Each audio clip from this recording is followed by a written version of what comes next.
Okay.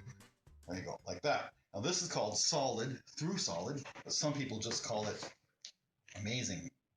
That is amazing. Oh, thank you. I have to admit, because I watched that. Well, that was twice. Once in the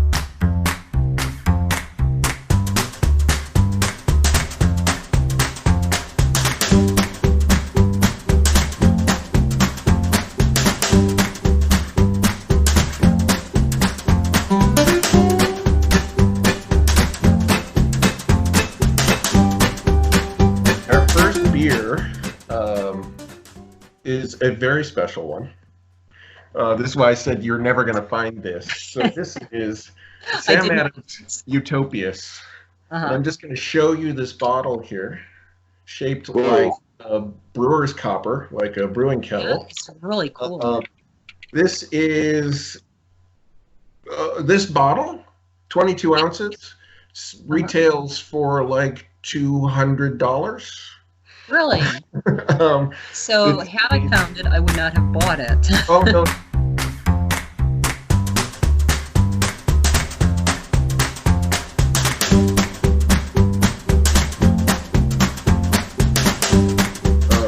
This is beer I don't even like because I really don't like this style IPA. But So I'm holding them up. I pass up that pairing to this particular reading. Okay, so I'm picking beer number 2 that you guarantee I'm going to hate, but you want me to compare it to beer number 1. I want you to do a comparison and tell me what do you perceive as the difference? Which one I hate the most? Maybe, yeah. Or which one okay.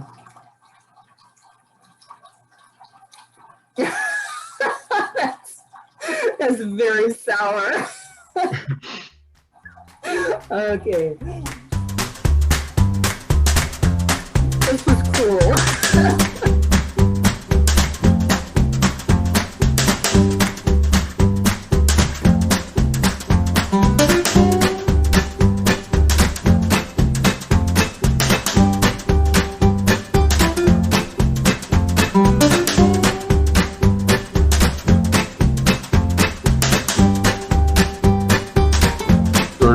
Really elegant, fancy soiree with elegant people dressed elegantly, drinking elegant things. That's a lot of elegance. So the beer that I chose is from Goose Island Brewing in Chicago. It's called Sophie. It is a Saison style that has a little bit of wild fermentation to it, so it's got a little bit of funkiness, but it is light, very wine-like, effervescent. So it's kind of like champagne, and I kind of pictured people at this soiree drinking champagne in flutes or coupe glasses. And so I wanted something that was kind of champagne-like. No, that's the wrong glass, Laura. Wine-like, these are our camping wine glasses. Yeah, that's a wine. That's like a wine glass. I'm talking a champagne flute. Of course, I've got it in a beer glass. So. Hey, we're roughing it, okay? I'm going to have to make do with the wine glass for champagne-like beer. You probably wouldn't like this one, Laura, because it is very dry, very bitter, and a little bit funky. A little bit funky. Mm-hmm. I find it delightful. So, full disclosure, I'm actually drinking last night's wine that I didn't finish because we probably fell asleep in front of a movie. So what face would I have made had I been drinking Sophie? It wouldn't have been the IPA face, but it wouldn't have been the big multi-barrel aged Imperial Stout face either.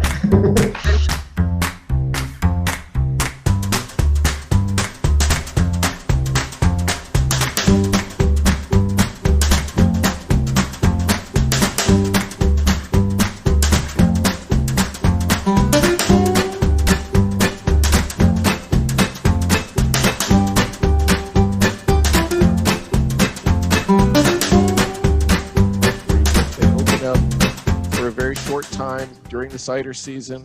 They've got it has a cork. It's a fancy bottle.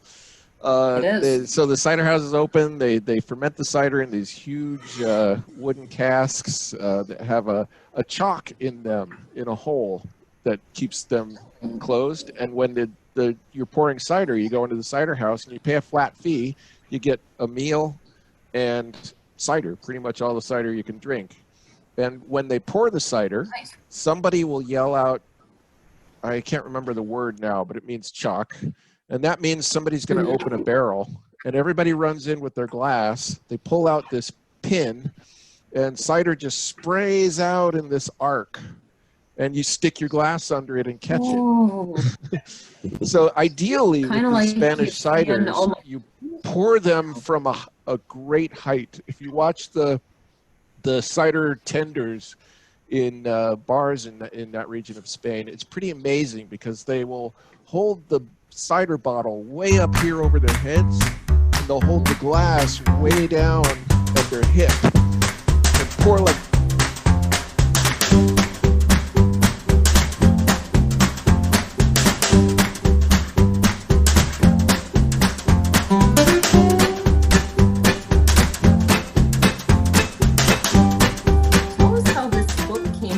Because it's a rather unique book without words. Well, so as a young girl, just like I think almost everyone in the United States, my family has stories and legends and little tidbits that have been passed down from generation to generation. And there were a few stories that really stuck with me and made me really think, what else is behind that story? What could have, you know?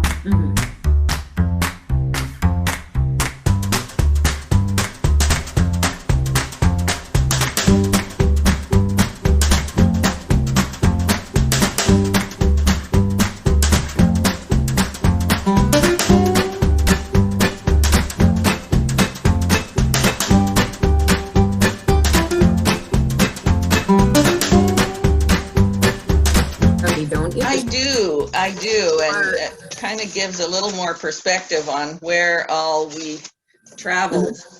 Oh, wow. So for those who are listening on podcast, you can go to YouTube and you'll be able to see what Sandy is pointing to.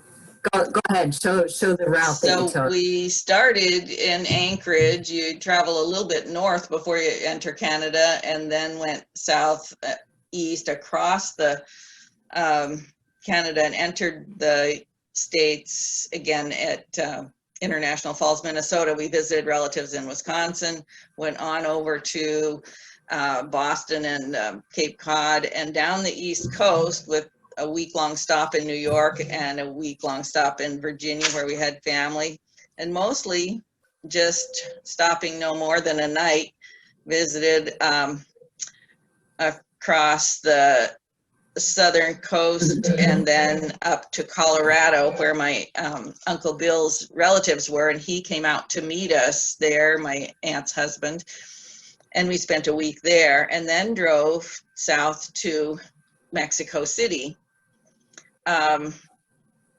where we planned to stay for a few days, but a couple of us got pretty sick with the usual kind of food problems people encounter in Mexico. So we came back, but we made a wrong turn in Mexico. So we ended up going back east and had to cross Texas again, and came up the West Coast. And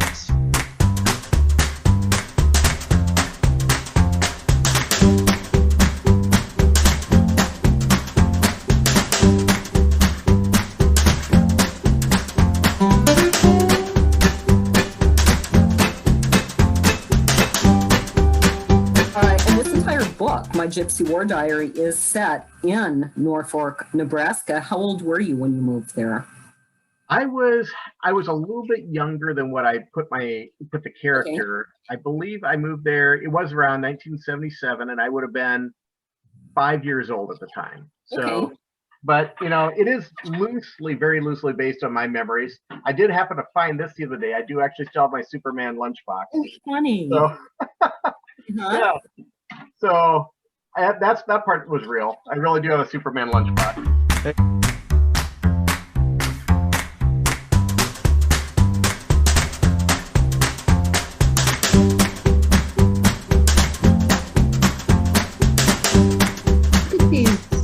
of scary looking characters on the. Oh, yeah.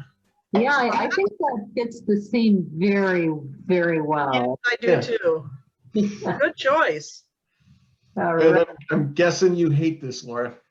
Well, you notice I only poured a very small and working You on. know, maybe, so this is a beer that we would, in the beer world, would describe as dank. Dang. So hops are in the same family as marijuana. And so we've started borrowing terminology. And so this is a dank beer because there's some definite weed aromas there. Interesting. Cheers. Cheers.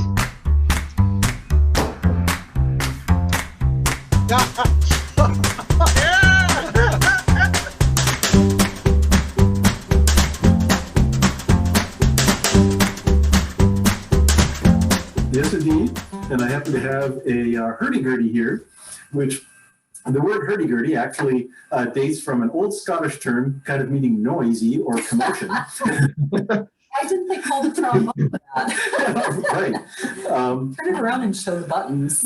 Yes. And so these are the tangents, which actually impact strings, which are, if I can open it here, let's see. In the front there. These strings are drum strings and chanter strings. So this.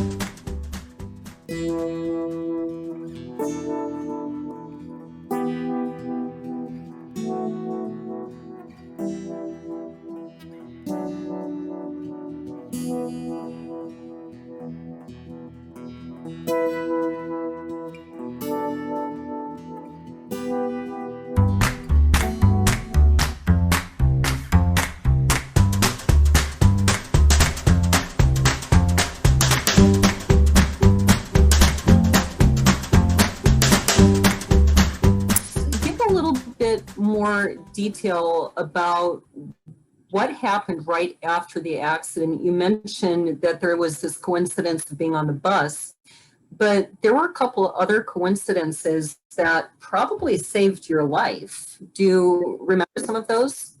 No. But you talk about from what I'm told, when I hit my head to the side of the bus, there was a bang. And just a nurse was traveling in a car the opposite direction. She heard the bang, stopped her car, ran over to find out what was going on, and she did everything she could to make sure I was still breathing, which is fantastic. I was. And soon after that, WPC turned up, a police constable, lady police officer turned up, ex-paramedic. She'd seen a queue going up the road, all stopped and wondered what's going on. So you wonder.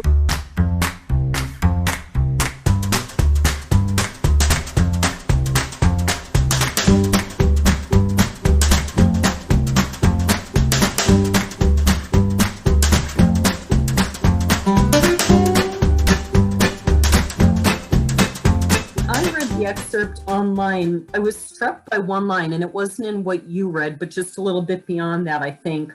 And she says she's been fantasizing for years about, you know, having this wild romance and playing with some exotic, you know, European Highlander, whatever.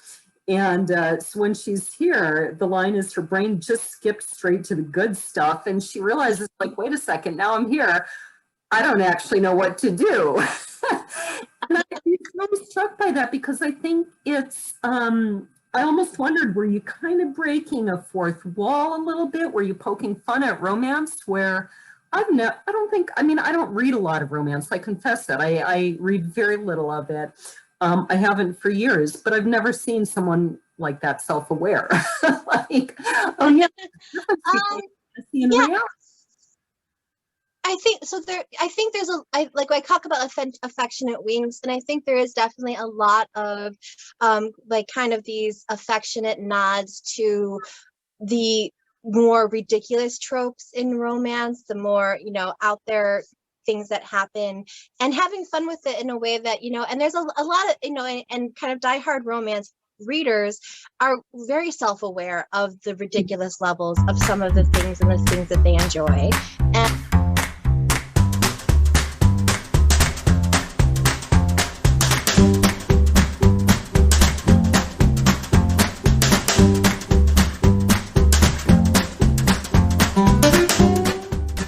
Am I going to love it or hate it? You'll probably hate it. That's what Chris said. But I'll say with this that you're wrong. I love it. Even if I go throw up after taking a taste, I'm wrong. I love it. Yeah, no, you're wrong. This is Fair enough. Amazing beer.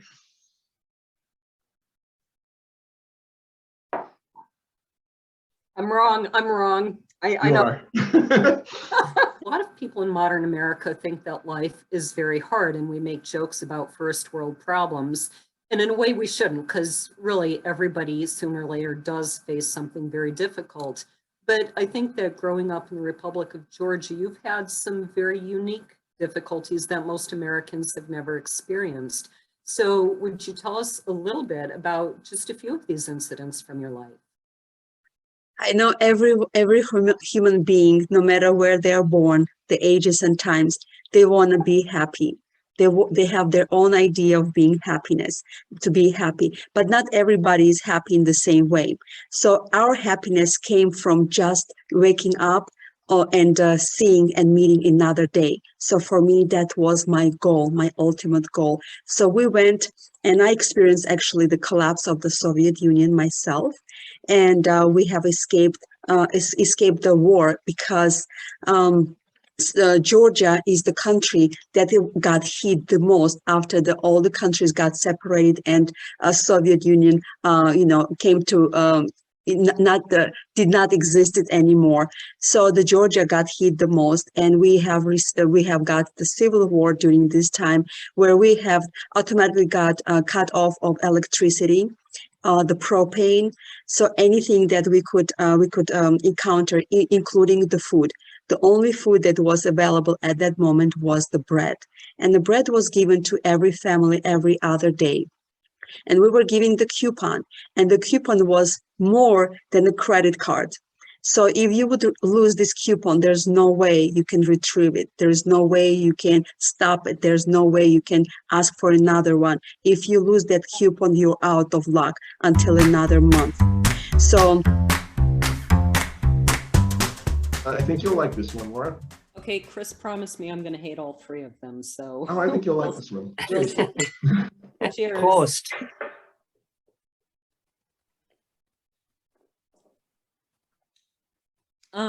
Remember the time I said of that one beer, it's kind of like the Eco Nokia Sherry. Did I say that right? Yeah. It tastes kind of weird, but I want some more. It's going to be sort of our Valentine's Day show. What would you consider the most romantic date?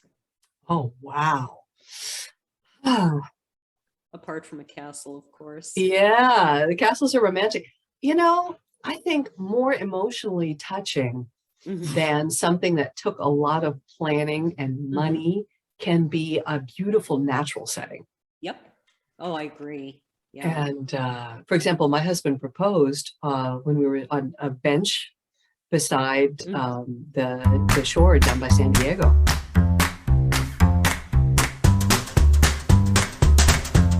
I've been writing poetry since I was about 17. And I think the first poem I remember writing was about my son, who I didn't give birth to for, about 10 years, but I sort of anticipated him. So my first poem was to my son. Yeah. A son who is not yet born. Right. Yeah. I was anticipating him. Interesting. The whole gist of that poem was, I want you to feel. And I think that's what poetry does for me. And I want that's to do for people. That's fascinating. Was it that you just wanted to have a boy, or was it more of an actual premonition? It was a premonition. It really was. And he was my first.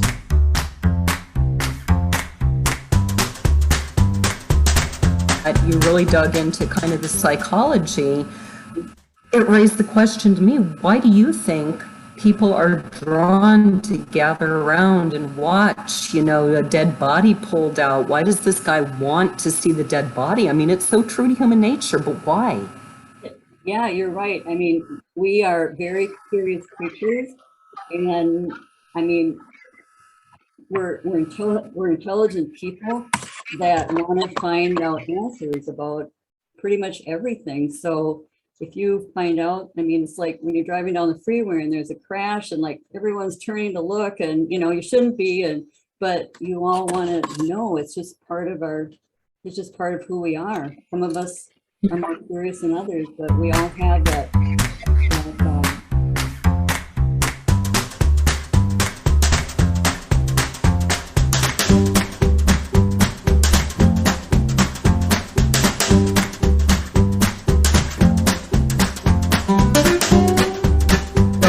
I think your book has a preface, but that is chapter 1. And so we get thrown right into it. One of the things that comes up after this is that Tom tells you guys you're not going to tell your parents. You know, I mean, you just saw people gunned down around you. Did you kind of take it for granted that you got away without harm? I mean, you talk in the same section about how as kids, we tend to just take things for granted. Or did you go home like shaking, thinking I could have died? We ran as fast as we could. We grabbed hold of each other. My sister had a death clutch on my brother's neck. I was holding tight to her. My brother.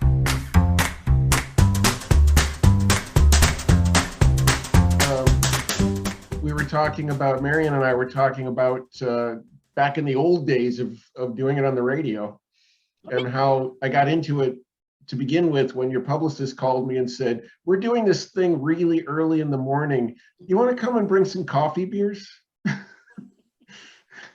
I'll drink the intro. See, if someone called me and said, I'm a complete stranger, we're doing this thing really early in the morning, I would have hung up on them.